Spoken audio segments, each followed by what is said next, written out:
Yeah, so basically I just went ahead and took out the wheel speed sensors. Like I said, I just used like a little pick or something like that. And just go in there and just pry it out like that. And then I just take the 13 millimeter out, hit it with a punch, push it that way, it'll come out. And then, you know, when you put it back together, you're gonna push this down, and then you're gonna hit it with a hammer back through that way. You know? Take it like that, and I just spread it out like that. You pull them out. Let's see. They only go in one way. So, slide them in. Insert that, like that. This right here, like that. Basically, so you don't need two hands to do this. But you're gonna push this down with one hand and then hit it with the hammer on this end and then push it through.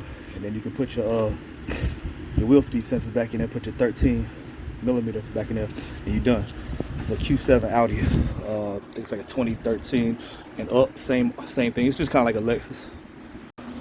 So I got this Audi Q7 doing front brakes, and they just a little different than most conventional ones.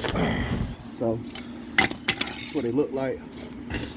Basically, slide down in there like that.